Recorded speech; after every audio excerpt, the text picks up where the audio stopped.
Bilal ibn Rabah ரலியல்லாஹு அன்ஹு ஹபஷா நாட்டை சேர்ந்தவர்.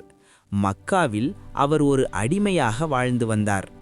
அவருடைய எஜமானர் உமையா இப்னு கலஃப் மிகவும் கொடூரமானவர். நபி முஹம்மது ஸல்லல்லாஹு அலைஹி வஸல்லம் அவர்கள் அல்லாஹுவின் மார்க்கத்தை அறிவிக்கத் தொடங்கியபோது பிலால் ரலியல்லாஹு அன்ஹு உண்மையை உணர்ந்து இஸ்லாமை ஏற்றுக்கொண்டார். இதை அறிந்த உமையா பிலால் ரலியல்லாஹு அன்ஹு மீது கடுமையான துன்பங்களை ஏற்படுத்தினான். மிகவும் வெயில் கொளுத்தும் நேரத்தில் அவரை மணலில் படுக்க வைத்து மார்பின் மீது பெரிய கல்லை வைத்து மார்க்கத்தை விட்டுவிடு என்று சொல்லி கொடுமை செய்தான். அந்த வேதனையிலும் பிலால் ரலியல்லாஹு அன்ஹு அவர்களின் வாயிலிருந்து வந்தது ஒரே வார்த்தைதான், அஹத் அஹத், அதாவது அல்லாஹ் ஒருவனே. இந்த செய்தியை அறிந்த நபி ஸல்லல்லாஹு அலைஹி வஸல்லம் அவர்கள் மிகுந்த வேதனை அடைந்தார்கள்.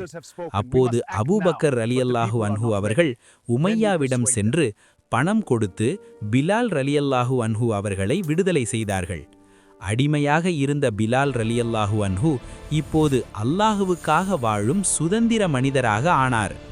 பின்னர் நபி ஸல்லல்லாஹு அலைஹி வஸல்லம் பிலால் ரலியல்லாஹு அன்ஹு அவர்களின் அழகிய குரலை கேட்டு இஸ்லாமின் முதல் முஅத்தினாக அவர்களை நியமித்தார்கள்.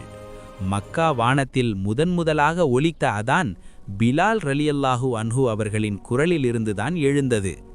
இதிலிருந்து பெரும் பாடம்: மனிதனின் நிலை, செல்வம், அடிமைத்தனம் முக்கியமல்ல.